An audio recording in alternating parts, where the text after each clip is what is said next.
नमस्कार, आप देख रहे हैं खबरों का सबसे विश्वसनीय और धमाकेदार बुलेटिन न्यूज ब्लास्ट और आपके साथ में विजेंद्र सोलंकी।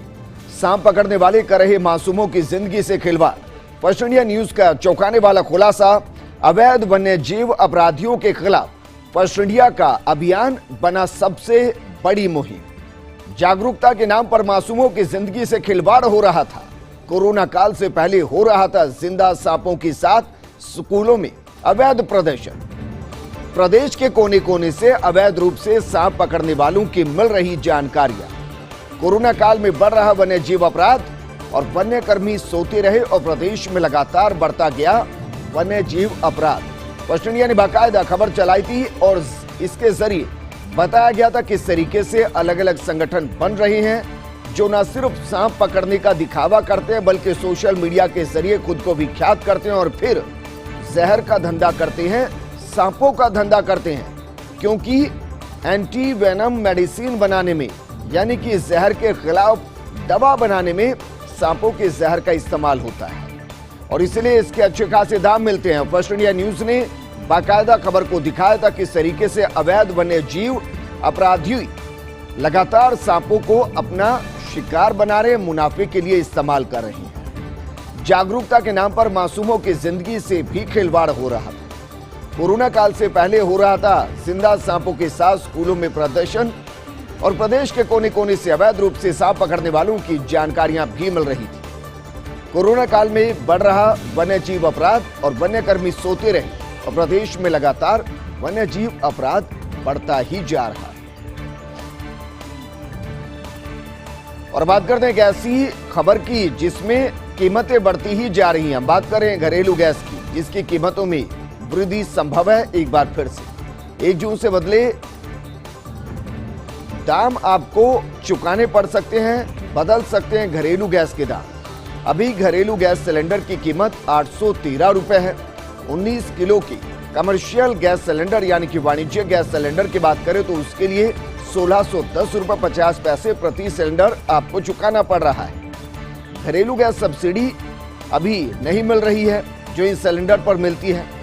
पेट्रोल डीजल के दामों में वृद्धि से गैस के दाम बढ़ने की आशंका है क्योंकि ट्रांसपोर्टेशन महंगा हो गया है और ट्रांसपोर्टेशन महंगा होने की वजह से इसका असर घरेलू गैस की कीमतों पर भी पड़ सकता है। 1 जून से हो सकता है कि आपकी जेब पर, आपकी रसोई पर महंगाई की एक और मार पड़ती हुई नजर आए। हालांकि अभी भी महंगाई की जबरदस्त मार आप झेल रहे हैं, हम जानते हैं। घरेलू गैस सिलेंडर के लिए आपको 813 रुपए प्रति सिलेंडर चुकाने पड़ रहे हैं जबकि 19 किलो के वाणिज्यिक गैस सिलेंडर के लिए 1610 रुपए 50 पैसे प्रति सिलेंडर आप दे रहे हैं। हाल ही में घरेलू गैस सिलेंडर पर किसी तरीके की कोई सब्सिडी भी आपको नहीं मिल रही है। पेट्रोल डीजल के दाम लगातार बढ़ रहे हैं। 100 के पार हो चुका है पेट्रोल। डीजल भी लगभग पेट्रोल के पीछे ही नजर आता है। 94-95 के आसपास पहुंच गया है। ऐसे में जो ढुलाई है वो महंगी हो रही है और उसका असर अब घरेलू गैस सिलेंडर पर पड़ सकता है। और अब बात करते हैं मोदी सरकार के 7 साल पूरे हो चुके हैं यानी कि 5 साल पहले कार्यकाल के और दूसरे कार्यकाल के भी 2 साल आज पूरे हो चुके हैं। मोदी सरकार की वर्षगांठ के अवसर पर मुख्य सचेतक डॉक्टर महेश जोशी ने प्रतिक्रिया दी और कहा कि अच्छे दिनों का सपना देखने वाली जनता मोदी जी से अब पुराने दिन लौटाने की गुहार लगा रही है। जोशी ने पेट्रोल डीजल मूल्य वृद्धि के लिए राजस्थान के सभी 25 सांसदों को दोषी ठहराया। कटाक्ष भरे लहजे में डॉक्टर जोशी ने कहा कि पेट्रोल मूल्य वृद्धि में शतक वीर बनने के लिए 25 सांसदों का आभार जताता हूं। डॉक्टर जोशी ने 25 सांसदों से सवाल पूछा, डीजल मूल्य में जनता को कब शतक वीर बना रहे हैं? क्योंकि मैंने कहा कि जिस तरीके से डीजल के दाम भी लगातार बढ़ रहे हैं, कांग्रेस राज में क्रूड ऑयल महंगा होने के बावजूद महंगाई नहीं हुई थी, लेकिन बीजेपी के दौर में क्रूड ऑयल जहां लगातार गिर रहा है वहीं पेट्रोल डीजल के दाम लगातार बढ़ रहे हैं। अगर सिर्फ मई महीने की बात की जाए तो मई के 30 दिनों में 15 से ज्यादा बार पेट्रोल डीजल के दाम बढ़ चुके हैं। पेट्रोल तो 100 के ऊपर पहुंच ही चुका है। वहीं अगर बात डीजल की करें तो डीजल भी लगातार पेट्रोल के पीछे पीछे चल रहा है, यानी कि डीजल भी अगर इसी रफ्तार से हुआ तो 1 महीने के अंदर शतक लगा लेगा। और इसी की तरफ तंज कसा है मुख्य सचेतक डॉक्टर महेश जोशी। और बात करते हैं विधायक संयम लोढ़ा की, जिनका अनोखा अंदाज देखा गया। मोदी सरकार के 7 साल पूरे होने पर विरोध प्रदर्शन उन्होंने किया है। अकेले धरने पर बैठकर सांकेतिक विरोध जताया। मोदी के इस्तीफे की मांग को लेकर एकल सांकेतिक उपवास और धरना भी उन्होंने दिया। इस विरोध से संयम ने कांग्रेसी नेताओं को भी संदेश दिया। निर्दलीय होकर भी प्रदेश में धरने उन्होंने किए हैं, विरोध उन्होंने जताया। अकेले धरना देकर कोविड प्रोटोकॉल की पालना भी उन्होंने की। वहीं किसी कांग्रेसी विधायक ने यह तरीका अभी तक नहीं अपनाया। अनुभवी विधायक लोढ़ा ने मैसेज भी दिया और कहा कि धरने के लिए भीड़ की जरूरत नहीं, अकेले ही काफी है। जबकि वो निर्दलीय विधायक हैं, लेकिन निर्दलीय विधायक होते हुए भी कांग्रेस के विधायकों को वो संदेश दे रहे हैं, राजनीति का एक नया तरीका सिखा रहे हैं कि अगर आपको धरना प्रदर्शन करना है, अपनी मांग को मजबूती से अगर जनता के बीच में पहुंचाना है, तो जनता आपके साथ धरने पर बैठे ये जरूरी नहीं है, क्योंकि कोरोना काल चल रहा है। ऐसे में आपको नियमों की पालना करनी है, अपनी जिम्मेदारी समझनी है, दूरी बनाकर रखनी है और फिर विरोध प्रदर्शन भी करना है। और इसलिए उन्होंने नया तरीका निकाले, खुद अकेले धरने पर बैठे, मोदी सरकार पर हमले किए, एकल धरने के जरिए कांग्रेस को भी संदेश दिया और जनता की आवाज को भी उठाया। और बात करते हैं झालावाड़ की, क्योंकि सवाल यह है कि कैसे होगा कोरोना की तीसरी लहर से मुकाबला। डॉक्टर्स के आधे से ज्यादा पद खाली पड़े हैं। अस्पतालों में डॉक्टर्स की कमी से जिला, शहरी और ग्रामीण इलाका जूझ रहा है। डॉक्टर्स की भारी किल्लत है। बात चाहे पीएससी की हो, सीएससी की हो, डॉक्टर्स मौजूद नहीं। हर छोटी बड़ी बीमारी पर मरीजों को जिला मुख्यालय भागना पड़ता है। सवाल यही कि इन डॉक्टर्स की कमी कैसे दूर होगी। आधे डॉक्टर्स भी अस्पतालों में मौजूद नहीं है और हम तीसरी लहर से लड़ने की बात कर रहे हैं। जरा सोचिए, अगर तीसरी लहर का कहर दूसरी लहर से भी ज्यादा भयावह हुआ तो फिर किस तरीके से कंट्रोल किया जाएगा। ये तस्वीर सिर्फ झालावाड़ की है, जहां डॉक्टर्स के आधे से ज्यादा पद खाली पड़े हैं और इसका खामियाजा आम आदमी को कुछ इस तरीके से भुगतना पड़ रहा है कि अगर उनको छोटी सी बीमारी भी है तो सीधा जिला मुख्यालय भागना पड़ता है, क्योंकि पीएससी और सीएससी के अंदर डॉक्टर्स नहीं है।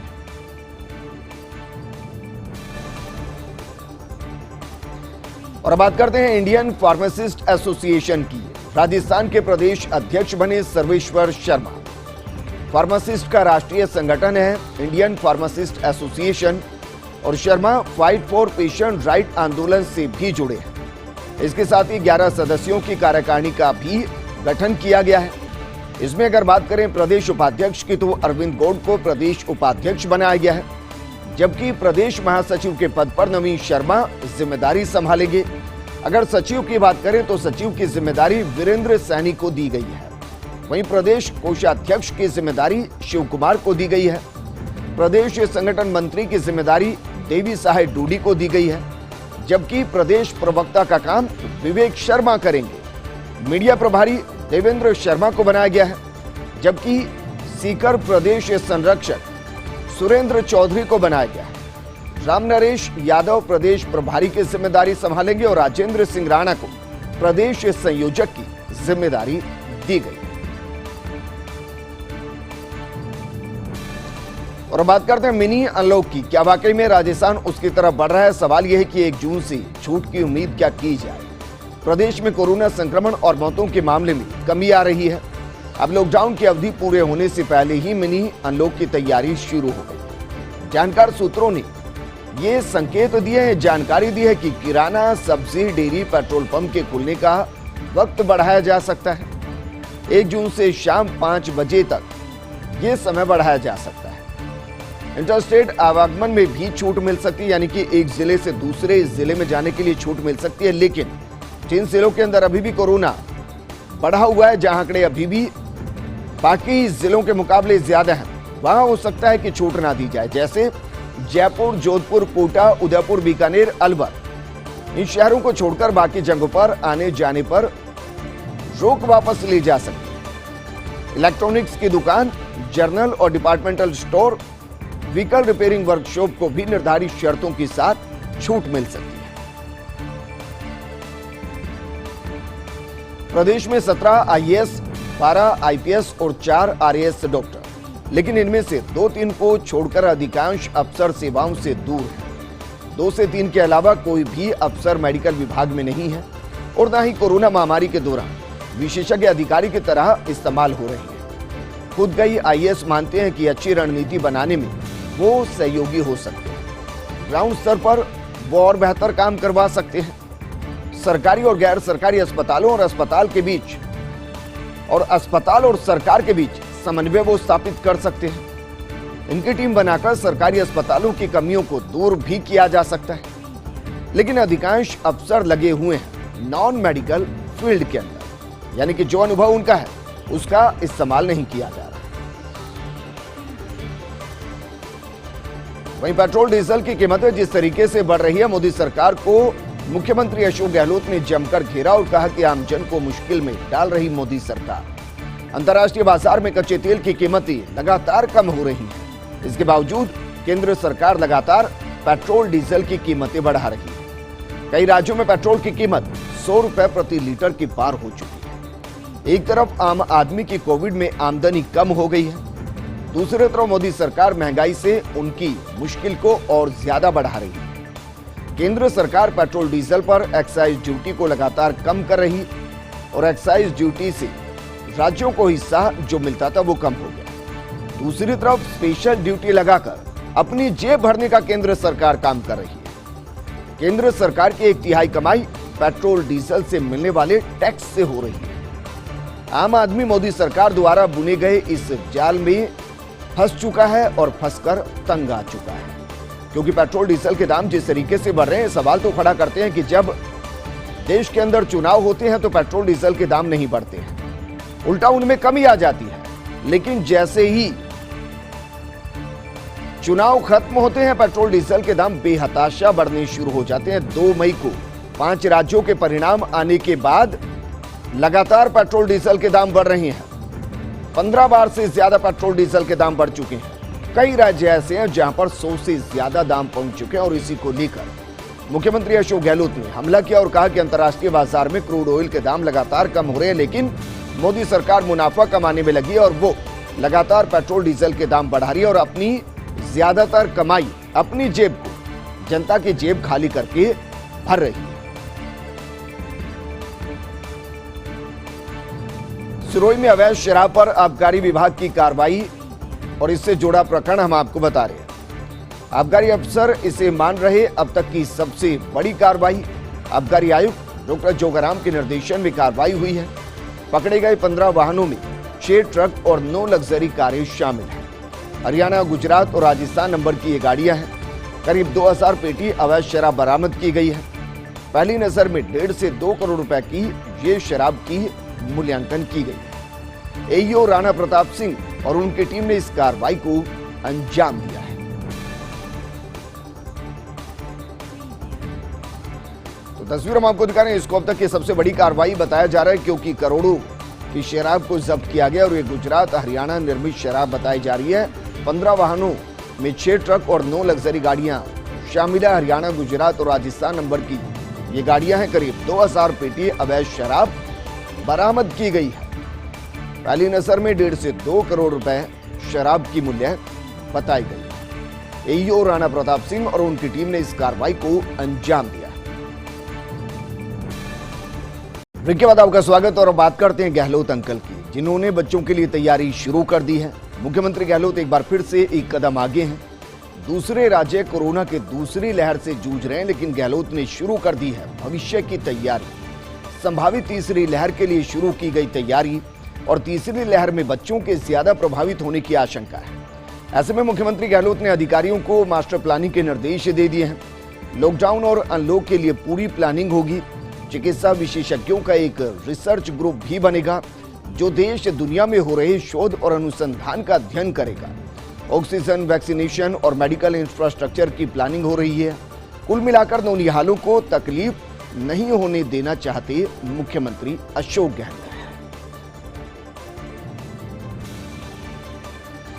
वहीं कोरोना की तीसरी लहर से निपटने के लिए एडवांस तैयारी की जा रही है। मुख्यमंत्री गहलोत के निर्देश पर चिकित्सा विभाग ने तैयारी शुरू कर दी है।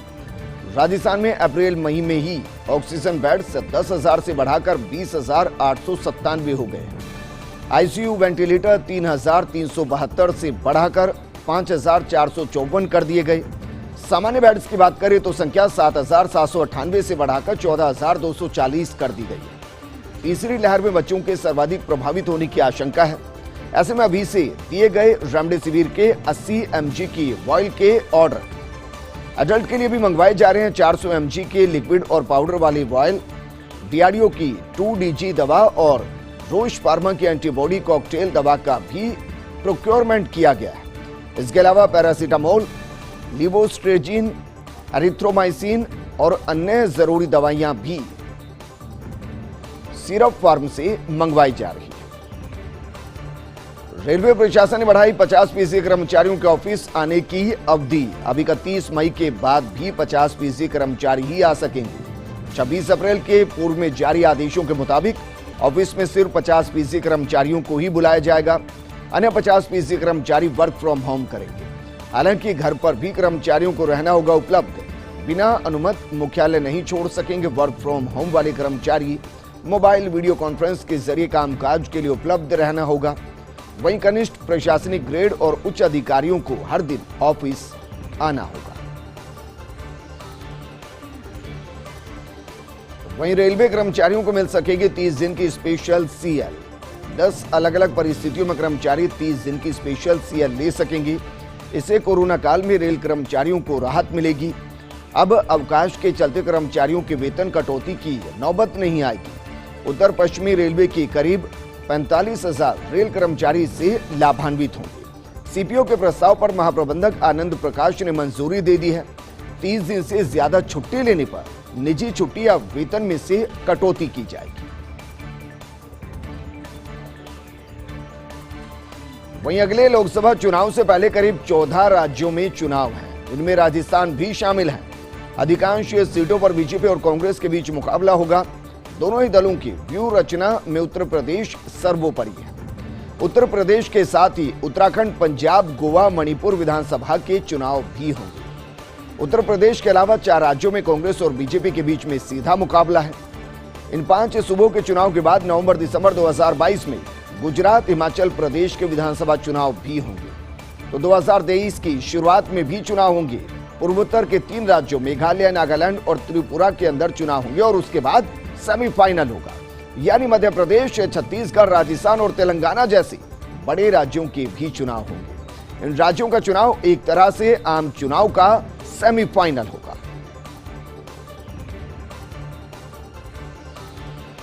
वहीं राजस्थान के लिए राहत की खबर है कि तय समय से पहले आ सकता है मानसून। अरब सागर में सिस्टम बनने की 4-5 दिन पहले आएगा मानसून। नौतपा का इस साल असर भी देखने को मिल रहा है कम।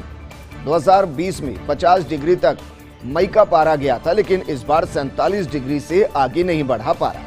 पिछले 3 साल की तुलना में नौतपा का असर थोड़ा कम जरूर दिखाई दिया है। और अब बात करते हैं महाराष्ट्र की, जहां एक और मंत्री विवादों में है। परिवहन मंत्री अनिल परब पर करोड़ों की वसूली के आरोप है। निलंबित व्हीकल इंस्पेक्टर गजेंद्र पाटिल ने आरोप लगाए हैं। ट्रांसफर और पोस्टिंग में 250 से 300 करोड़ वसूलने का आरोप लगाया गया। बॉर्डर चेकपोस्ट, BS4 वाहन पंजीकरण, निजी ऑपरेटर्स के सामने मामले सुलझाने में वसूली का दावा। नासिक के पंचवटी पुलिस थाने में शिकायत दर्ज करवाई गई है। नासिक पुलिस आयुक्त ने मामले की शुरुआती जांच के आदेश दे दिए हैं। वहीं मुख्यमंत्री उद्धव ठाकरे का करीबी और पार्टी का चाणक्य माना जाता है परब को, लेकिन अब जाल में फंसता हुआ दिखाई दे रहा है। वहीं सवाल यह कि क्या बिहार में बीजेपी और जदयू में सब कुछ नहीं, ऑल इज वेल? क्या हाल ही में रिहा हुए लालू के साथ नीतीश बुन रही नई सियासत? जानकार सूत्रों ने संकेत दिए हैं। नीतीश का अहम संदेश लेकर उपेंद्र कुशवाहा पिछले दिनों लालू से भी मिलने आए थे। वैसे भी जदयू ने कोविड प्रबंधन में हुई चूक को लेकर भी केंद्र और बीजेपी का नहीं बचाव किया। वहीं बंगाल में दीदी की जीत को लेकर बधाई देने की मानो जदयू नेताओं में होड़ मच गई थी। इतना ही नहीं, राजीव गांधी की पुण्यतिथि पर राजीव नीतीश के फोटो के साथ भी श्रद्धांजलि दी गई। इधर हम के जीतन राम मांझी ने भी बीजेपी को अपने तेवर दिखाने शुरू कर दिए। अलबत्ता आगामी दिनों में बिहार में देखने को मिल सकता है बड़ा सियासी घटनाक्रम।